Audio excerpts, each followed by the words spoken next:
jiran dia dapat, nikmat jiran dia dapat. Jadi kita buat ibadat. Sudah tentu akhlak dia. Kita kat Mekah, hati kita bersih tu kan. Mak bapak kita pada tempat yang sewajarnya. Ni ada speaker? Ya, Ada speaker sambung? ada mikrofon. Ni. Quran.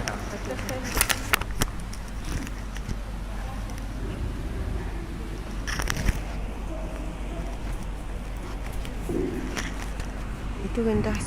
Jadi turun je. Rendahkan lagi. Rendahkan lagi. Rendahkan lagi. Bukan. Syirah. Tundukkan tu je. Tundukkan phone je. Kamu macam mendong ya. Buat takut nampak. Ya, tapi cuba awak turunkan. Barulah sama. Faham tak? Kalau tak dia jadi pun sama. Turunkan lagi. Oh, kena tinggikan pasal turunkan. Turunkan. Ini kan stand eh? Boleh.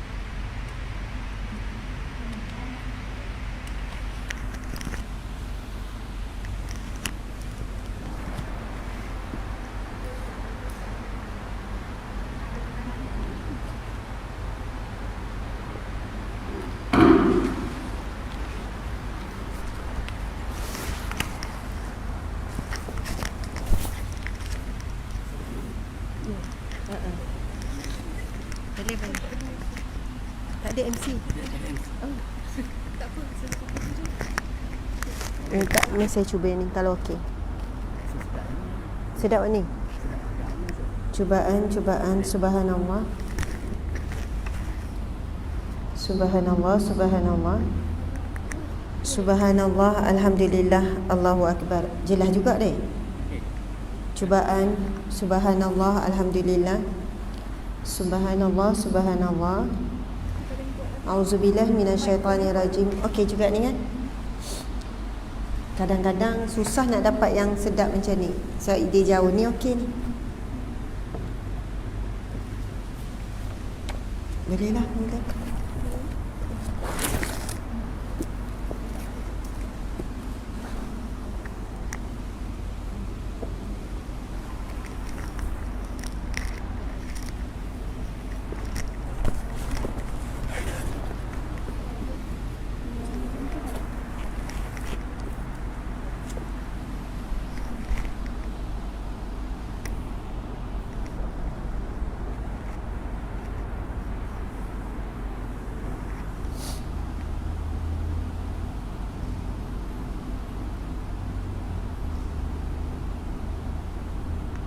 Macam tersekat sikit ya.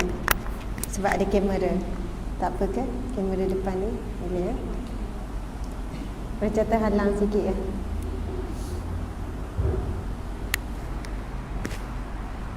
Boleh ya? Boleh. Okey.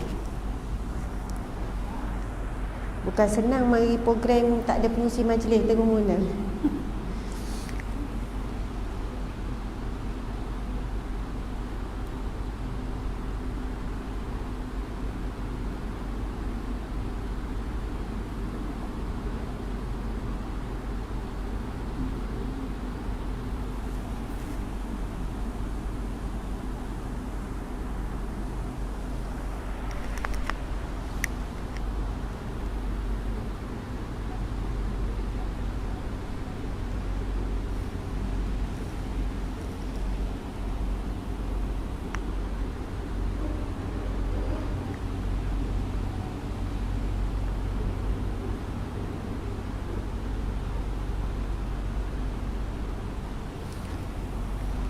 Boleh syarah.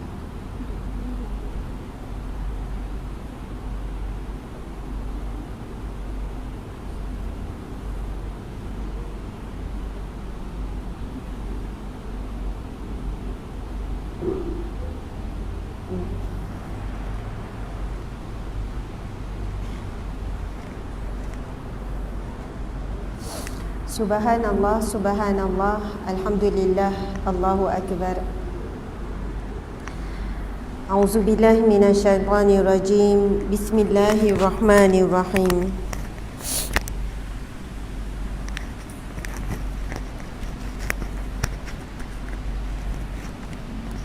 Assalamualaikum warahmatullahi wabarakatuh.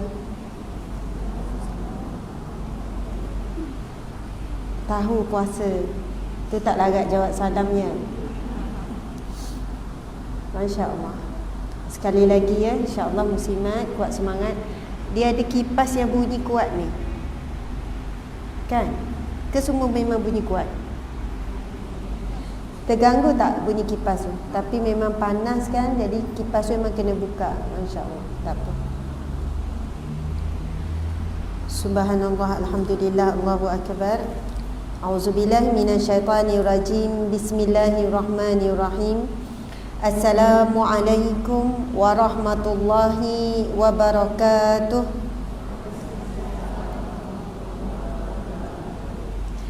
Alhamdulillah. Alhamdulillahi rabbil alamin. Hamdan lillah, salatan wa salaman ala rasulillah Sayyidina wa maulana wa habibina wa syafi'ina Muhammad ibni Abdillah wa ala alihi wa ashabihi awliyaillah. Segala puji-pujian kita rafa'kan kehadrat Allah Subhanahu wa taala.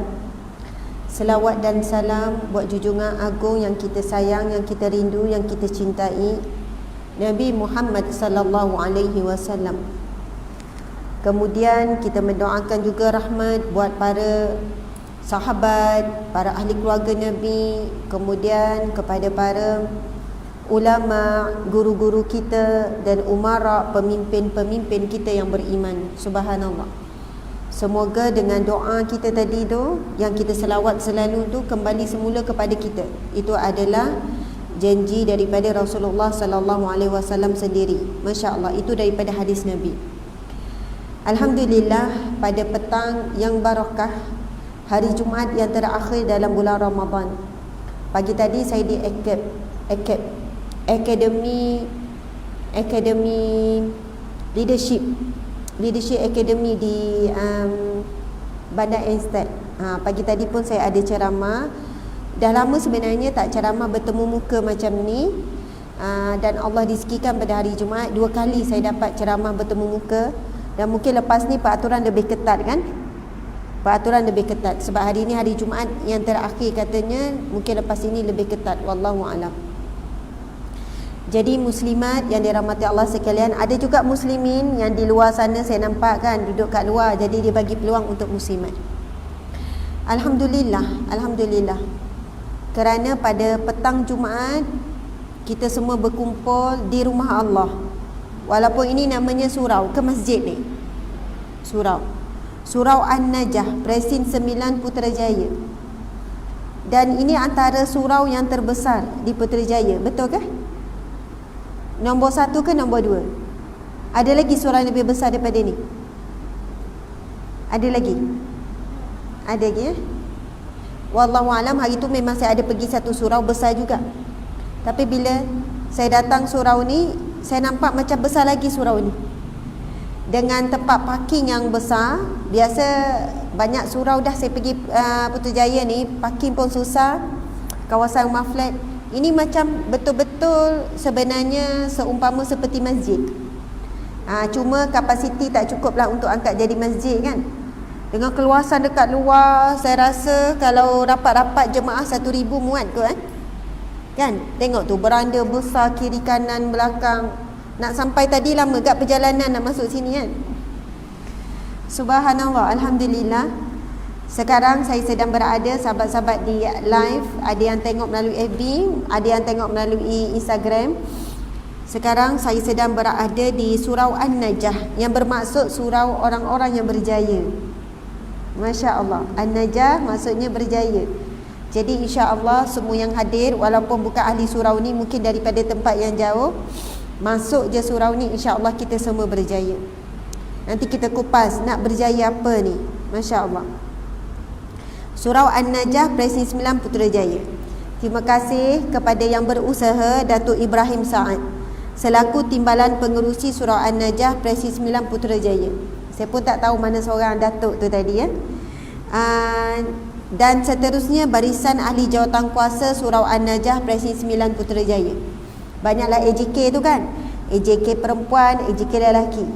Ada AJK perempuannya kat sini kah? Angkat tangan. Ada AJK perempuan? Tak ada. Kerja. Memang mencabar sebab kuliah ni dibuat pada waktu petang, lepas Zuhur, sebelum Asar. Lagi-lagi Ramadan memang sedap tidur lah. Kan? Sedap tidur ni, rehat-rehat. Nanti bangun untuk masak, Masya Allah. Kedua, hari ni waktu bekerja, hari bekerja lagi. Jadi Alhamdulillah kehadiran ni pun dah sangat bagus, dah sangat baik, Masya Allah. Saya bahagia, saya gembira. Tak ada AJK muslimat seorang pun tak ada. Semua kerja, semua orang muda belaka. Ke tak nak ngaku AJK ya? Masya Allah, tak apa. AJK muslimin ada tadi. Dan jaranglah ceramah tu saya datang terus ceramah. Biasa ada MC lah, mengalu-alukan kan kehadiran. Macam rasa macam program sendirilah pula. Mari pasang, lepas tu mari bercakap kan. Masya Allah, biasa kan ada aluan, lepas tu ada doa ke apa ke kan. Maksudnya surau ni memang dia fokus sungguh lah untuk kuliah. Jadi dia bagi peluang, ruang sungguh-sungguh. Jadi Alhamdulillah, nama pun surau berjaya kan. Jadi fokus, barulah berjaya. Saya nak ucapkan terima kasih juga kepada semua yang hadir. Ada yang daripada surau ni ke? Ada jemaah surau ni angkat tangan? Masya Allah. Oh, rupanya baru kita faham. Mungkin memang Presin ni kebanyakannya orang bekerja kot. Ini kawasan orang muda kot ya. Oh, quarters. Jadi ni je, maksudnya sikit je. Yang lain ni daripada jemaah surau lain. Alhamdulillah, subhanallah, terima kasih. Jadi semua ni YB ya. Sama ada yang bersara dah ataupun yang bercuti ya. Ya, subhanallah. Jadi saya nampak tu kan, duduk bawah ni mencabar ni. Dia boleh jadi semut, boleh jadi kerengga. Kan? Jadi tuan puan sekalian, tak payah cover-cover sangat. Kalau dah lengoh duduk bertimpuh macam nak bertunang tu kan, macam orang nak masuk meminang bertimpuh tu kan, boleh je duduk bersila. Boleh je kalau dah lengoh tu cari kerusi kan, macam hajah-hajah tu. Ada lagi kursi-kursi. Masya Allah, Alhamdulillah. Muslimin muslimat yang dirahmati Allah sekalian, tajuk ceramah yang diberikan kepada saya dah masa diberikan sehingga jam 4.30. Asar masuk 4.19. Tengok. Oh, patutlah 4.33. Masya Allah. 4.33 patut diberi masa kepada saya hingga 4.30. Saya takut masa saya tak selesa lah kalau azan lepas tu ni. Jadi sedang elok 4.30 saya kena syak. Sebab nanti saya akan berebut dengan Bilal rampas. Sebab dia nak azan pula kan. Jadi insyaAllah kita cuba syak. Jam tu sama tak? Dengan saya rasa sama. Saya tengok jam tu lah. Bagus ada jam kat situ kan. Penceramah sedar diri sikit. Ada jam juga ke atas ni? Ada. Jadi kalau boleh tengok muka saya tau, jangan tengok muka jam. Kalau mata tu kan tak tengok saya, maksudnya saya rasa okey, dia orang ni tak sabar nak habis ni. Macam tu. Subhanallah, tajuk yang diberikan kepada saya ini antara ceramah-ceramah saat akhir lah. Tak banyak dah ceramah yang terima bila hujung-hujung Ramadan. Andai tiada Ramadan lagi buatku. Andai tiada Ramadan lagi buatku. Tajuk macam tu lah kan. Nak buat tajuk sedih-sedih kan. Andai tiada lagi Ramadan buatku. Subhanallah. Jadi soalannya kita nak bawa perasaan ini Ramadan kita yang terakhir. Kan perasaan kita bayangkan ini Ramadan terakhir. Tapi payah nak rasa tu. Sebab kita nak raya dulu. Kedua, sehat lagi. Macam mana nak rasa ni Ramadan terakhir? Tak ada tanda-tanda ni kematian. Siapa yang dah ada tanda-tanda kematian? Dah ada tanda kematian? Tak ada. Perasan ni. Padahal tanda nak mati tu dah banyak. Puan, tak ada tanda lagi nak mati. Nak jawab pun takut kan? Masya Allah. Subhanallah, pernah malaikat maut ditanya oleh Rasulullah, Adakah kamu tidak memberi tanda-tanda sebelum kamu mengambil nyawa di kalangan manusia? Subhanallah. Lalu malaikat maut menjawab, sebenarnya aku telah memberikan banyak tanda-tanda. Banyak tanda-tanda kepada manusia sebelum aku mengambil nyawanya. Antaranya apa? Cek ya. Kalau dah cukup tanda ni, memang mungkin kemungkinan besar tak akhir sungguh lah ni. Sekilas pandang saya nampak dah ramai ada tanda-tanda ni. Yang pertama, telah tumbuh uban di kepalanya. Dah ada satu tanda. Ramai saya nampak yang dah beruban ni, tapi sebab pakai tudung tu nampak muda sikit. Kalau buka tudung nampak tua 10 tahun. Yalah, pakai tudung kan nampak muda, kalau buka tu nampak tua 10 tahun tu sebab uban banyak. Tanda yang kedua, makin kabur penglihatannya. Banyak tu yang pakai spek tu. 1, 2, 3, 4. Ada orang muda makin kabur penglihatannya. Ada yang tak pakai tu, sebenarnya kabur tapi dia tak pakai. Dia pakai bila nak baca Quran je sebab dia rabun dekat. Kemudian makin kurang pendengarannya. Itu yang dok. Lepas ni jangan banyak sangat ya. Tapi kalau dah tak dengar lah kan, makin kurang pendengaran. Kemudian makin banyak lupa ingatannya. Masya Allah. Betul tak? Kadang-kadang tu kita lupa. Subhanallah. Dik, bunyi suara mana? Tolong cek je. Kadang-kadang kita lupa kan. Ustazah belakang. Cek belakang. Ustazah pula. Masya Allah. Kadang-kadang kita sendiri letak barang, kita sendiri lupa. Betul kan? Kita sendiri letak barang, kita sendiri lupa. Bang, awak tahu tak mana saya letak? Saya tak ingat lah. Masya Allah. Kadang-kadang barang kemas pun boleh jadi macam tu kan.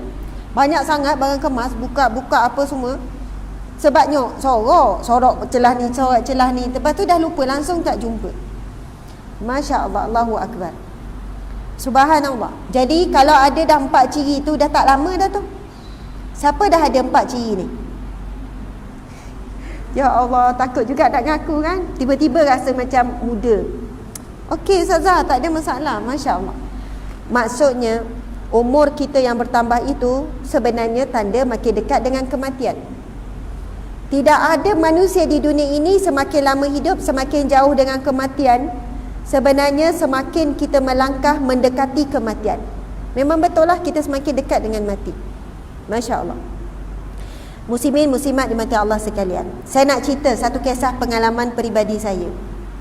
Masa tu, pada hujung tahun 2018, Alhamdulillah saya dapat menunaikan umrah untuk kali pertama. Umrah kali pertama, hujung tahun 2018. Dapat umrah tu pun sangatlah nostalgik. Sebelum tu kan saya terlintas dah tadi. Kita belum mula dengan Al-Fatihah. Sebab biasa ada MC yang mula. Lupa. Sekarang saya merangkap semua. MC lah, ceramah lah. Nanti saya pun juga tutup dan saya jemput diri saya untuk terima sedikit cendah hati. Kok ada lah cendah hati, kok tak ada, tak tahulah kan. Tak apa. Ini memang bagus sangat, sempoi sangat. Ini bukan kritik ya, tapi saya rasa pengalaman yang bagus. Jadi kita mula dulu ya dengan bacaan umum kitab Al-Fatihah.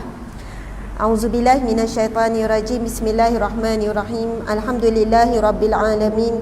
Ar-Rahmanirrahim. Maliki yaumiddin. Iyyaka na'budu wa iyyaka nasta'in. Ihdinas siratal mustaqim. Siratal ladzina an'amta 'alaihim ghairil maghdubi 'alaihim waladdallin. Amin ya rabbal alamin. Tadi masuk, mungkin ada yang tak baca doa dengan tak niat iktikaf. Surau macam ni boleh niat iktikaf. Sama-sama baca doa. Bismillahirrahmanirrahim. Allahumma aftah li abwab rahmatik. Ya Allah, bukakanlah bagi kami ya Allah pintu rahmatmu. Nawaitul i'tikaf fi hadzal musalla fi hadzal masjid sunnatan lillahi ta'ala. Sahaja kami berniat i'tikaf ya Allah di rumah ini, di rumahmu ini ya Allah. Sunat, satu ibadah sunat yang sangat tinggi nilainya di sisimu ya Allah di bulan Ramadan, kerana-Mu ya Allah. Amin ya rabbal alamin. Subhanallah, alhamdulillah. Saya nak cerita pada hujung tahun 2018, alhamdulillah, sepanjang 10 tahun saya nikah, setiap tahun pun mengandung. Cuma ada selang-selang lah, ada gugur 9 kali lah mengandung, ada gugur 3 kali kan. Lepas tu dua-dua pun kita kerja makan gaji, begitu begini, saya pun sambung belajar, suami pun sambung belajar. Jadi subhanallah, alhamdulillah. Akhirnya hujung tahun 2018 itu pun bukan daripada belanja kami. Adalah rezeki yang tidak disangka-sangka kami dapat pergi umrah. Dan dalam perjalanan umrah tersebut turut hadir sama seorang guru yang alim, yang soleh, yang dipanggil Baba. Dia adalah tok guru daripada Thailand. Jadi tok guru Thailand ni orang soleh, orang alim Thailand dipanggil Baba. Kalau di Indonesia panggil Kiai kan. Kalau di Malaysia panggil apa? Tok guru, tuan guru kan. Syekh. Indonesia lagi panggil Habib. Kat sini pun dah ada juga dan panggil Habib dan sebagainya. Jadi kalau Indonesia, kalau Thailand dia panggil Baba. Baba ni nak dapat kedudukan Baba ni bukan mudah. Dia dah hafaz Quran 30 juzuk, dia dah hafal banyak kitab, dia pun ada pondok, subhanallah. Dan alhamdulillah memang kami berada dalam satu bas, mana-mana pun bersama dengan Baba tu. Ada satu ketika saya dengan suami kan, bila kita jumpa tengah-tengah jalan ataupun ada ruang kita dapat jumpa Baba ni, saya memang ingat masa tu saya minta Baba, tolong doakan, alhamdulillah seronok sangat datang Mekah, datang Madinah buat umrah seronok. Baba tolong doakan supaya kami dapat datang lagi. Saya nak datang lagi kalau boleh tiap tahun, masya-Allah. Apa jawapan Baba tu? Sangat bijak, orang alim menjawab. Dia kata, Ustazah, dikenalah saya. Ustazah, jangan mengharapkan kita dapat datang lagi. Kita boleh berharap, kita boleh berdoa. Tapi yang terbaik adalah Ustazah anggap ini adalah umrah yang terakhir. Yang terbaik Ustazah menganggap ini kesempatan yang terakhir untuk Ustazah sampai dan melangkah dan memijakkan bumi Mekah dan Madinah ini. Masa tu terus menangis. Kenapa Baba cakap macam tu? Ustazah, tidak ada jaminan langsung untuk kita sampai lagi. Tidak ada jaminan langsung. Bukan duit yang memberi jaminan, bukan sehat yang memberi jaminan, tapi hanya Allah yang boleh menjamin kita untuk sampai lagi. Subhanallah, Allahu Akbar. Lepas tu dia pesan, ambillah kesempatan berapa hari lagi yang Ustazah ada. Masa saya tanya tu mungkin 2 hari lagi nak balik. Tu yang minta doa macam tu sebab seronok datang Mekah Madinah ni. Masya Allah. Dan umrah yang kami ikuti itu satu umrah yang sangat membina jiwa. Kami tak dibenarkan tidur di hotel. Kami mesti tidur di Masjidil Haram ataupun di Masjid Nabawi. Tidurlah dekat mana-mana. Dan kami tidak ditanggung makan minum. Makan minum bukan sekali package. Jadi kami sangat berjimat dan makan ikut ni saja. Kemudian bila banyak, sepenuh masa kami banyak iktikaf. Dan kami tak ada dibenarkan berjalan, bahkan membeli belah pun tak dibenarkan, hanya hari terakhir saja. Memang diberi amanah, tidak dibenarkan membeli apa pun kecuali hari terakhir, diberikan 1 hari. Jadi masa tu kita pegang sungguh tu, yang bawa tu, kita jadi fokus. Lepas tu iktikaf, penat tidur dekat iktikaf lah, dalam iktikaf selalu. Kalau nak balik pun balik mandi, bersihkan diri, lepas tu mesti kena pergi balik sekian-sekian. Rasa macam berat kali pertama sebab orang cerita seronok, nanti dapat makan situ, dapat makan sini, pergi jalan sana. Banyak tempat kami tak pergi jalan pun. Subhanallah, Allahu Akbar. Kami dilatih masa tu, Masya Allah. Lepas tu Baba kata tinggal berapa hari lagi Ustazah. Mungkin saya ingat 2 hari 3 hari macam tu.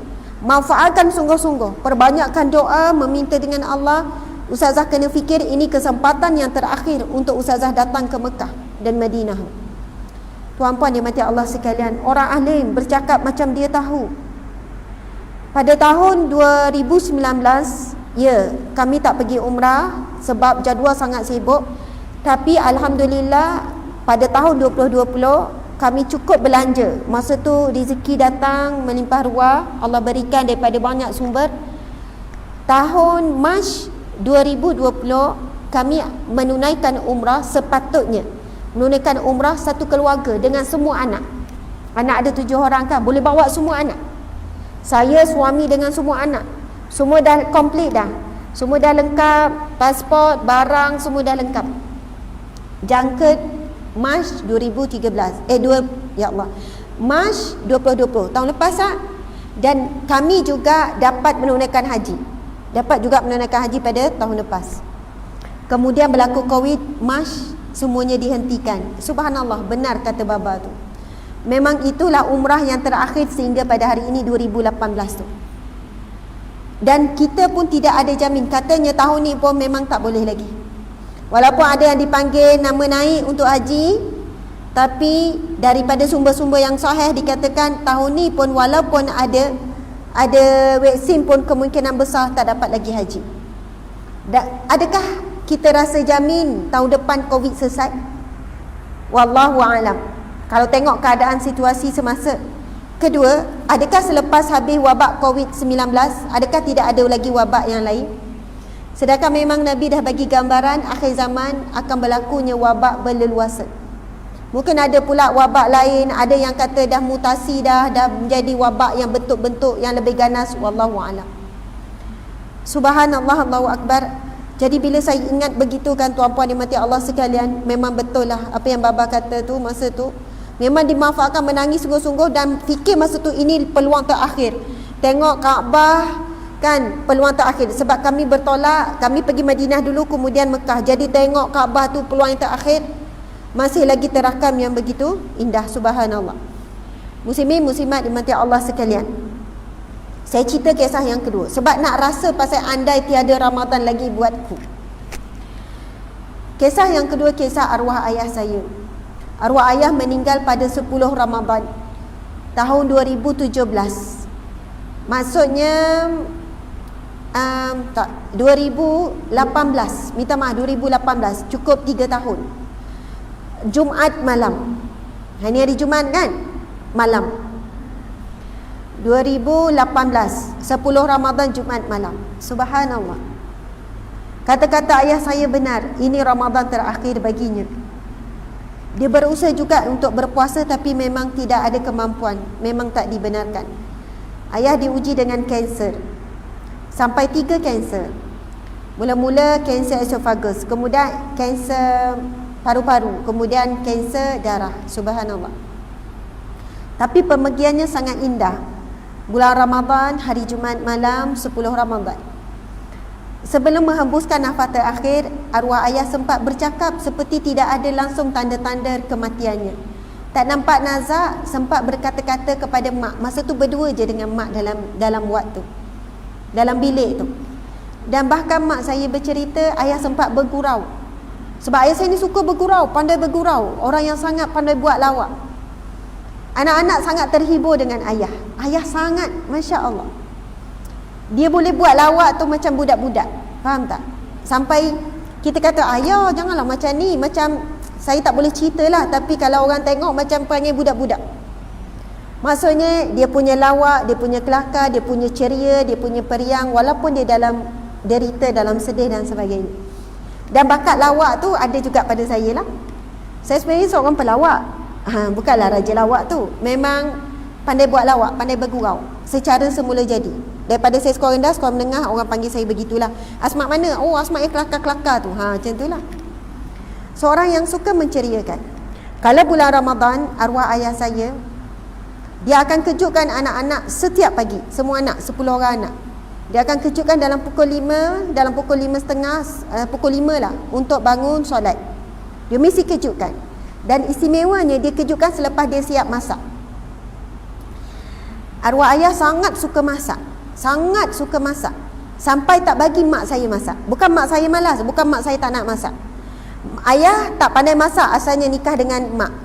Tapi selepas mak mengandung anak pertama, kemudian lahir anak, masa itulah ayah belajar masak dan ayah mengambil tanggungjawab masak.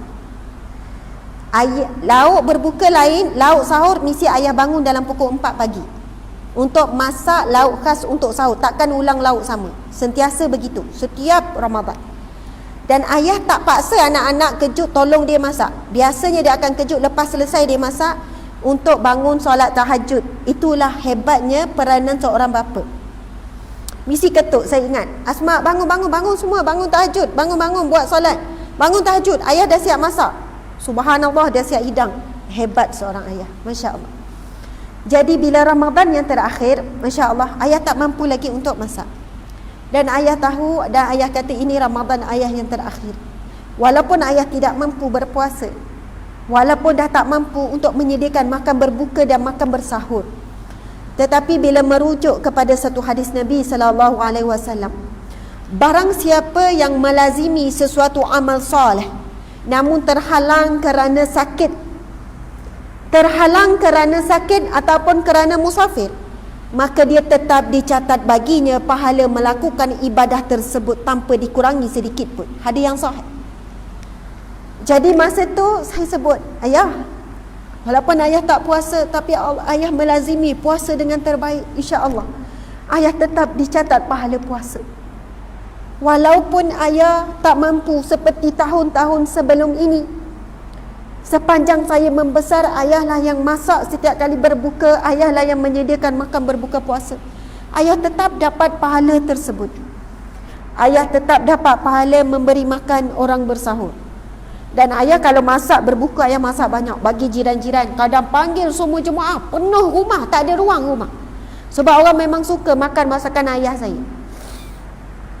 Pada bulan Ramadan ada waktu-waktunya panggil jemaah semua, penuh ruang tamu, penuh ruang dapur, penuh semua, mungkin muat dalam berapa ratus orang, sampai keluar-luar, sampai tempat garaj, hampa orang datang. Memang orang dah tahu memang nak makan di rumah Haji Harun ni. Subhanallah, Allahu Akbar.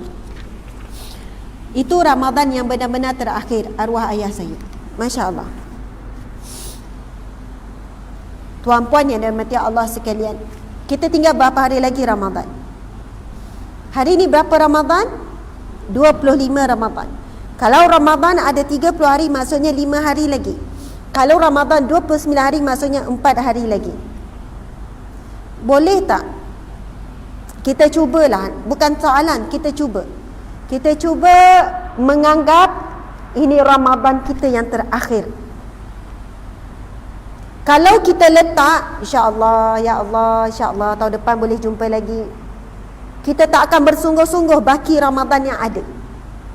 Tapi kalau kita letak betul-betul ini Ramadan kita yang terakhir, boleh jadi saja kita ni diuji, boleh jadi sakit, mati tak syarat tua, mati tak syarat sakit. Kita anggap betul-betul Ramadan yang aku ada sepanjang hidupku, muda ke tua, 4 hari saja lagi, termasuk hari ini 5 hari saja lagi. Ini Ramadan aku yang terakhir. Inilah kesempatan yang aku ada untuk memperbanyakkan doa, untuk memperbanyakkan sedekah, untuk memperbanyakkan taubat, istighfar dan sebagainya. Ini saja kesempatan yang ada. Subhanallah. Sebab itu Nabi SAW menyebutkan, masya-Allah, yang paling bijak di kalangan kamu adalah orang yang buat persiapan untuk mati. Dan kemungkinan besar kita mati besok, lusa kemungkinan. Dalam hari Ahad baru ni, subhanallah, ada 2 beradik datang jumpa saya di galeri. Memang mereka datang untuk beli barang lah, untuk beli produk Ustazah Asma Harun. Kita ada bawa sikit tu. 2 beradik ni datang, tuan-puan dimati Allah sekalian, perempuan dua-dua. Lepas tu dia minta doa, Ustazah doakan kami. Lepas tu dia terus menangis. Saya kata, kenapa puan? Kenapa puan menangis macam ni? Doakan Ustazah, arwah ayah kami baru saja meninggal beberapa hari sebelum Ramadan. Kami masih lagi dalam mencari kekuatan. Kenapa ayah pergi? Kenapa? Sebab Covid Ustazah, sebab Covid. Ibu dan ayah kami dua-dua masuk ward, dua-dua ICU Ustazah. Dan sebelum Covid, sebelum ayah saya positif Covid, kami tak dapat jumpa ayah berbulan-bulan. Lama sangat tak dapat jumpa sebab tak boleh rentas negeri ni. Ayah sehat, ayah tak sakit, emak pun sehat. Tapi diuji, ayah dan ibu mereka kena positif Covid. Ayah terus masuk ICU, mak pun masuk ICU, duduk sebelah-sebelah dalam ICU. Ustazah, kami anak-anak tak dapat ziarah ayah, walaupun ayah boleh bercakap. Tak dibenarkan, kita tahu prosedur kalau COVID-19, Kalau lagi-lagi kalau kritikal, memang anak pun tak boleh, isteri pun tak boleh ziarah. Dan masa awal-awal ayah disahkan COVID tu pun, kami nak sangat balik, dan seorang anak tu memang petugas KKM. Saya nak balik Ustazah, tapi sebab kita hormat peraturan PKP, tak boleh rentas negeri dan sebagainya, kami tahan perasaan. Tapi Ustazah, Allah tidak izinkan kami bertemu untuk kali terakhir dengan arwah ayah, tak izinkan. Dan dia bagi gambaran macam lama sangat tak jumpa, berbulan-bulan tu, mungkin 6 bulan, 7 bulan, 8 bulan. Lama sangat kami tak jumpa Ustazah. Kami tunggu boleh rentas negeri untuk jumpa. Tetapi Ustazah, kematian yang memisahkan kami. Lepas tu dia sebut sebagai luahan perasaan orang tengah sedih. Saya rasa ralat sangat Ustazah, ralat. Kenapa saya tak nekat balik? Kenapa Ustazah Allah tak bahagi kami jumpa arwah ayah untuk kali terakhir? Tak boleh nak sempat salam, tak boleh nak cium tangan, tak boleh nak peluk kali terakhir.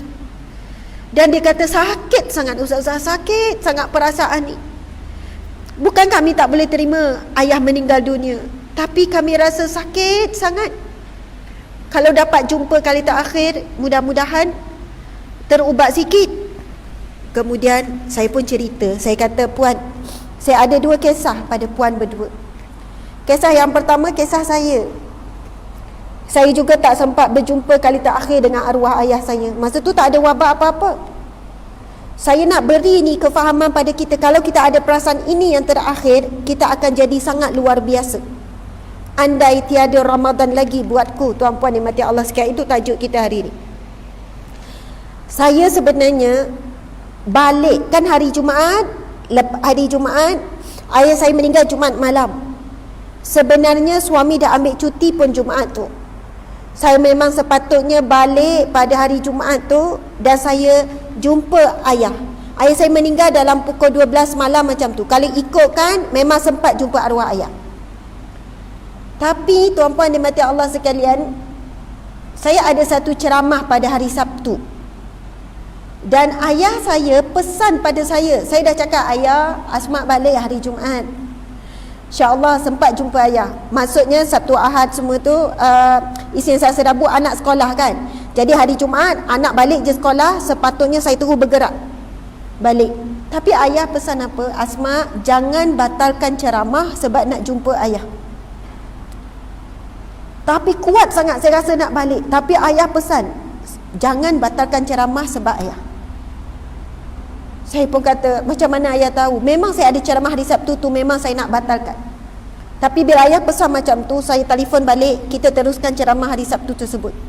Dan akhirnya memang saya tak dapat ceramah sebab pukul 12, pukul 11 malam ayah saya meninggal dunia Jumaat malam. Kemudian saya terus balik, memang cancel lah sebab ayah dah meninggal malam tu. Ralat pada hati saya, kenapa aku tak terus balik? Kau tak sempat jumpa arwah ayah untuk kali terakhir. Kenapa pengakhirannya begitu? Sedangkan saya antara anak yang paling lama jaga ayah ketika sakit.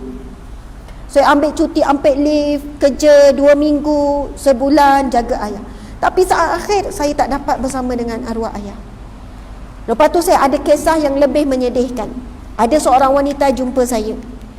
Dia kata, Ustazah, hidup saya derita selepas kematian suami. Kenapa puan? Ustazah, saya loving couple dengan suami. Suami saya sangat manja dengan saya Ustazah. Manja sangat dia. Untuk air pun dia suka minta dengan saya, dan saya suka manjakan suami. Suami saya panggil saya gini, saya panggil dengan suami. Kami loving couple, sangat manja. Subhanallah. Saya kadang tu yang pakaikan stokin, saya pakaikan baju, saya pakaikan. Entahlah, tak tahu, tapi memang suami saya manja dan saya suka manjakan suami. Dia cerita, Ustazah, ketika tahun saya pergi tunaikan haji, masa ni di Mekah, ketika wukuf di Arafah, buat haji, suami saya telefon saya tiba-tiba nak jumpa saya. Wukuf kan, duduk asing kan, wukuf di Arafah ni, nak jumpa sangat. Yang, abang nak jumpa awak sekejap je yang, abang nak jumpa sangat awak ni, tolong yang, abang nak jumpa sekejap je. Ustazah, saya jawab pada suami saya masa tu, awak ni dah kenapa? Kita kat Mekah ni, awak jangan nak manja-manja lah, kena kuat sikit. Dia cakap macam tu, dia marah sikit suami dia dengan nada yang agak tinggi.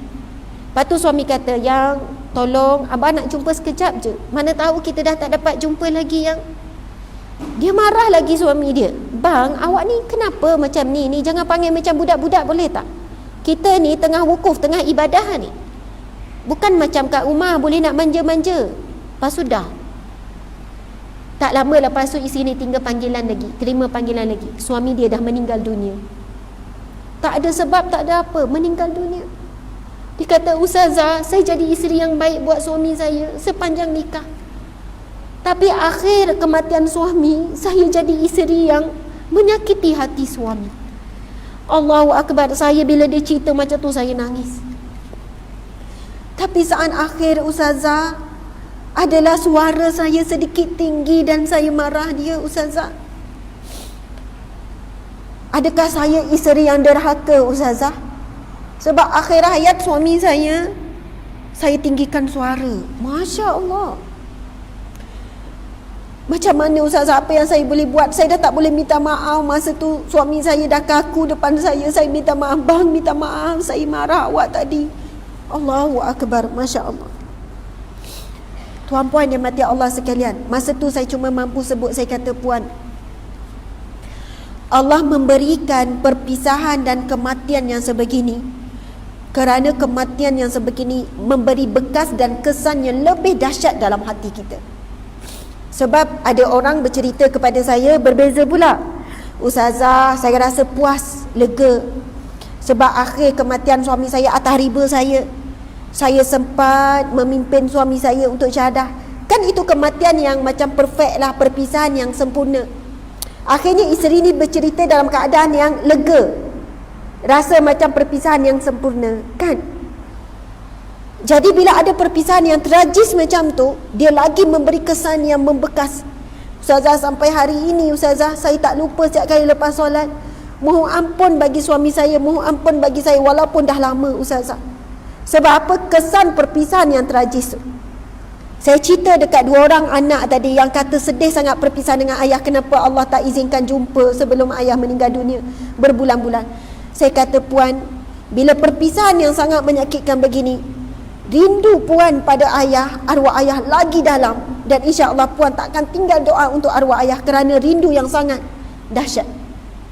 Dan rindu ini hanyalah boleh habis bila saat bertemu di syurga. Itu saja. Rindu ini boleh terpadam dengan saat bertemu di syurga. Lepas tu dia kata, betul lah Ustazah, betul, Masya Allah. Biarlah Ustazah, memang rindu yang kami tanggung ini sangat sakit. Sebelum arwah ayah Covid dah sakit, dah lama tak jumpa. Tiba-tiba kematian yang menemukan kami. Yang kami dapat bertemu dengan ayah adalah jenazah. Itu saja. Suara dah tak ada, pandangan mata dah tak ada. Kami dapat bertemu tetapi sebagai satu jenazah. Allahu Akbar. Saya kata memang sakit, memang sakit. Tuan-puan dimati Allah sekalian, Masya Allah. Kalau kita ada kecil hati dengan manusia, sakit hati dengan anak-anak, sakit hati dengan pasangan suami, dengan kawan-kawan, dengan siapa, ingatlah tentang kematian. Ramai manusia menyesali kematiannya kerana tidak memberi maaf kepada orang yang buat salah dengan dia, dan dia tak sempat minta maaf.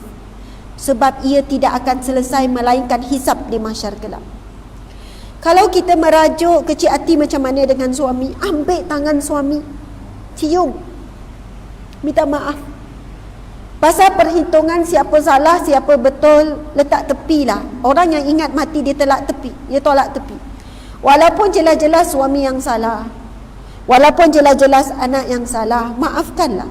Janganlah letak syarat, kalau anak tu minta maaf betul-betul, baru saya maafkan. Kalau letak syarat macam tu, yang paling sakit kita, tuan-puan sekalian, kita. Allahu Akbar. Dalam surah Ar-Ra'd, dek tolong cari. Dalam surah Ar-Ra'd, ayat 23 tak silap saya. Iman ambil gambar kan, Masya Allah. Alhamdulillah, ramai juga yang hadir secara live, lebih kurang dalam 4,500, hampir 4,500, hampir 5,000 sebenarnya. Allahu Akbar. Dalam surah Ar-Ra'd, ayat keberapa ya Syirah, yang masuk syurga sekeluarga. Cuba cari. Allah berfirman ciri-ciri orang yang masuk syurga sekeluarga, dihimpunkan bersama dengan pasangan, anak-anak, nenek moyang. Ciri-ciri masuk syurga sekeluarga disebutkan dalam firman Allah. Antaranya mereka yang menolak keburukan dengan kebaikan. Orang buat jahat, orang fitnah, orang khianat, orang sakiti hati kita, orang ambil hak kita. Ada setengah orang tu sebut, jumpa tak adik? Ada tu seorang muslimat pada bulan 2 minggu yang lepas, pasangan suami isteri, Datuk Datin, Masya Allah. Saya tahu cerita dia. Jadi Datin tu datang jumpa saya, pegang tangan. Ustazah, saya ni kan Ustazah, pada tahun yang sama Allah ambil 2 perkara daripada hidup saya. Pada tahun itu Allah ambil anak lelaki saya umur 24 tahun. Pada tahun yang sama juga Allah ambil suami saya Ustazah. Tapi suami dia hidup, tapi dia tu ada, suami dia ada. Anak dia aksiden, mati mengejut. Anak yang dia sayang, anak lelaki. Masya Allah. Ciri-ciri masuk syurga tanpa dihisap, tanpa diazab. Surah Ar-Ra'd. Awak cari macam tu, masuk syurga sekeluarga. Subhanallah. Lepas tu ceritanya suami dia bernikah lain senyap-senyap. Setelah perkahwinan yang dibina 30 tahun yang lebih, bernikah dengan seorang wanita yang sangat muda, hampir sebaya anak, macam tu lah. Dan bernikah senyap-senyap, tahu-tahu setelah dah ada anak berapa orang. Macam tu lah. Dia kata, Ustazah, saya ni Ustazah, ketika saya saat diuji, pada tahun yang sama saya tahu suami saya kahwin lain dah berapa tahun sebelum tu sampai dah ada anak. Pada tahun yang sama juga anak saya meninggal dunia pada tahun yang sama. Saya sebenarnya memang dah nak bunuh diri. Saya dah hilang diri, dah apa, tak boleh nak mengawal. Sebab dua manusia yang paling disayang, suami dan juga anak, hilang. Saya memang nak bunuh diri Ustazah. Yang menghalang saya bunuh diri ialah saya masih mengharap dapat jumpa anak saya tu di syurga. Saya fikir kalau aku bunuh diri, aku tak dapat jumpa anak aku di syurga sebab aku akan masuk neraka. Jadi yang menangis-nangis yang membuat saya bertahan sabar. Suami ada sebelah ni, Datuk ada sebelah ni kan, suami ada sebelah. Sabarlah yang, abang sayang awak. Awak dalam hati saya, suami duk pujuk-pujuk. Awak satu-satunya, saya sayang awak. Ustazah tengok dia cakap macam ni pada saya. Dah jadi counselling pula masa tu kan. Lepas tu saya sebut pada isteri ni, saya kata Datin, Allah mengambil 2 perkara yang paling Datin sayang. Ya Ustazah, dua insan yang paling sayang. Kenapa Allah ambil Ustazah? Sebab Allah nak beri keduanya di syurga. Allah nak beri, Allah ambil, Allah nak beri di syurga. Allah sayang Datin, Allah beri semua yang Datin nak. Betul tak? Betul Ustazah, semua ada, semua lengkap, semua sempurna. Sebab Allah nak bagi Datin syurga. Mungkin bukan dengan cara nikmat, sebab Datin ada banyak nikmat, tapi dengan cara ujian yang sangat berat ini. Dan Datin tetap sabar sampai hari ini, Masya Allah. Dan Datin tolong maafkan suami Datin. Datuk duduk sebelah senyap. Maafkan sungguh-sungguh. Sebab dia kata dia tak boleh maafkan lagi. Ustazah, saya tak boleh maafkan lagi. Saya tak boleh maafkan. Saya tanya Datin nak masuk syurga sekeluarga tak? Berkumpul dengan suami, berkumpul dengan anak-anak. Nak Ustazah, nak. Inilah peluang yang Datin ada. Allah sedang memberikan peluang untuk Datin masuk syurga sekeluarga. Apa dia Ustazah? Menolak kejahatan dengan kebaikan, memberikan kemaafan walaupun tidak diminta. Tuan-puan dimati Allah sekalian, dalam hidup kita kan banyak orang menyakiti kita dan sebagainya. Maafkan tanpa syarat. Bukan syarat dia minta maaf, syarat dia ganti rugi, syarat dia bersihkan nama. Tak perlu buat apa-apa syarat. Sebab kita memaafkan manusia kerana Allah. Dalam surah Ar-Ra'd kita baca surah Ar-Ra'd, Allah Subhanahu Wa Taala berfirman. Mana dik? Subhanallah.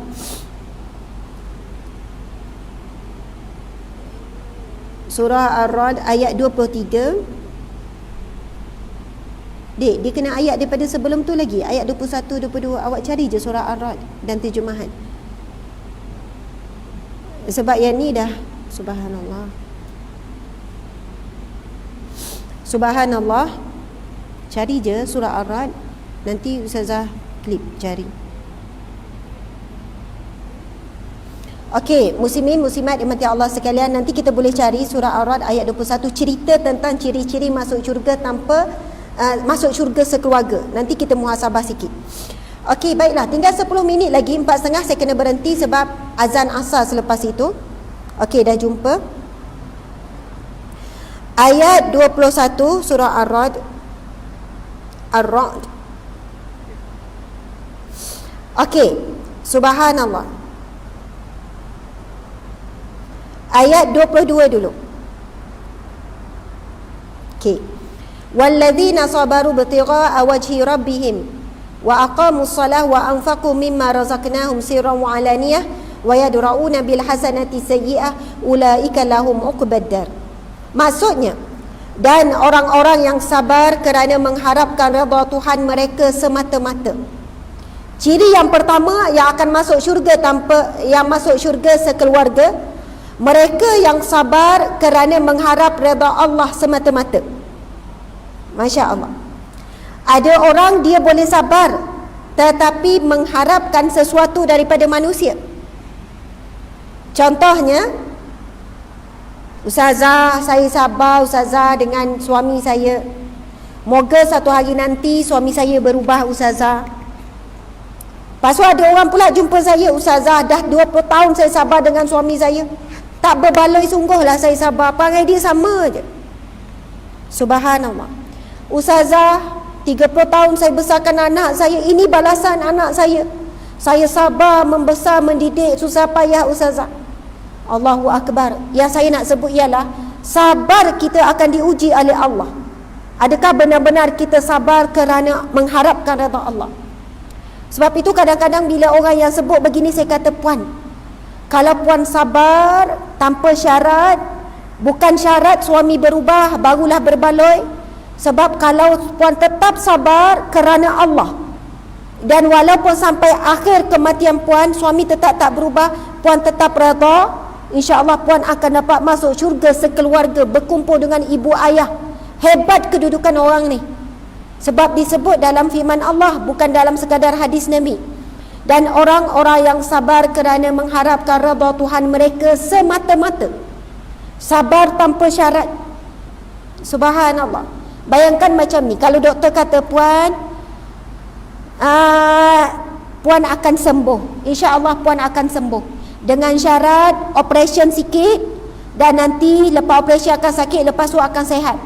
Kita insya-Allah akan kuat sabar. Kalau doktor bagi tahu akan sembuh balik, kita pun bertahanlah. Okey doktor, saya sanggup tempuh prosedur apa pun, yang penting insya-Allah saya sihat semula. Tapi bayangkan kalau doktor kata, puan memang tak ada harapan sembuh. Habis tu doktor, saya tak boleh nak bantu apa pun, kalau bagi painkiller buat apa pun tak mampu. Puan hanya bertahan sampailah meninggal, macam ni lah. Allahu Akbar. Tan-tan tu tak rasa nak maki kan? Bukan nak panggil lah, nak marah. Sebab nak sabar tanpa syarat, tanpa tahu sampai bila ni bukan senang. Allahu Akbar. Jadi itu ciri yang pertama. Ciri yang kedua, dan mendirikan sembahyang, jaga solat, serta mendermakan dari apa yang kami kurniakan kepada mereka. Banyak bersedekah apa yang disayang. Alhamdulillah Ramadan kali ni kami terima banyak emas. Subhanallah, banyak orang infak emas untuk wakaf. Ada gambar-gambar yang dah kami kumpulkan, banyak emas. Masya Allah, tuan-puan dimati Allah sekalian. Jadi siapa hari ni yang nak dermakan emas tu, kami terima. Subhanallah. Mudah-mudahan Allah gantikan dengan bergunung emas di akhirat kelak. Bergunung emas. Sebab apa? Emas ni special tuan-puan sekalian. Orang perempuan antara duit dengan emas, kadang lebih sayang emas. Dan emas adalah satu mata wang ataupun harta yang kekal sampai ke syurga. Kan disebut di dalam Al-Quran, bertitahkan emas, permata, emas perak. Perhiasan dunia emas, perhiasan di syurga juga ada emas.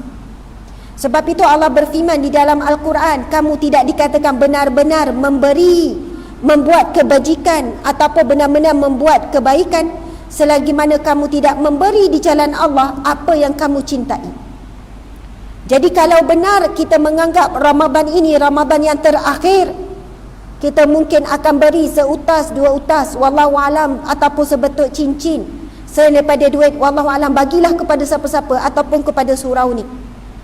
Merasai nikmat memberi satu bahagian perhiasan yang terindah dunia, iaitu emas, dan ia juga menjadi perhiasan di akhirat. Subhanallah. Dan ini hari Jumaat yang terakhir di bulan Ramadan ni. Sebab itu saya jumpa orang yang serahkan emas kepada kami sebagai wakaf, sebab kita ada nak beli tanah, nak bangun madrasah. Dia beri tu lain dengan berikan duit. Ada yang bagi duit 1,000, 2,000 lain. Tapi bila beri emas tu, dia punya fee dan perasaan tu, air muka, ustazah, ini gelang yang saya sayang, ustazah, ini cincin yang saya sayang, saya beri kerana Allah. Mudah-mudahan, saya pun terus doakan, mudah-mudahan Allah gantikan dengan emas di syurga. Dan itu memang disebut di dalam Al-Quran. Masya Allah. Antara gambaran-gambaran nikmat di syurga adalah emas. Seterusnya secara sembunyi atau terbuka. Dan mereka pula menolak kejahatan dengan cara yang baik. Mereka itu, Allah berfirman, 4 ciri. Yang pertama, sabar kerana mengharap redha Allah.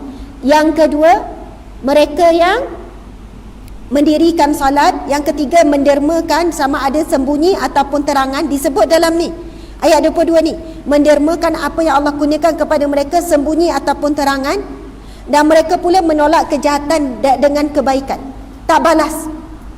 Bahkan kalau orang buat perkara buruk, doakan pula kebaikan, ya Allah ampunilah dia ya Allah atas fitnah yang dia lakukan. Contohnya ayat yang ke-23 surah Ar-Ra'd, Allah berfirman, iaitu syurga yang kekal yang mereka akan memasukinya. Mereka akan dikurniakan syurga yang kekal yang mereka akan memasukinya bersama orang-orang yang mengerjakan amal soleh daripada ibu bapa mereka, pasangan isteri-isteri mereka serta anak mereka. Sedang malaikat pula akan masuk kepada mereka daripada tiap-tiap pintu. Subhanallah.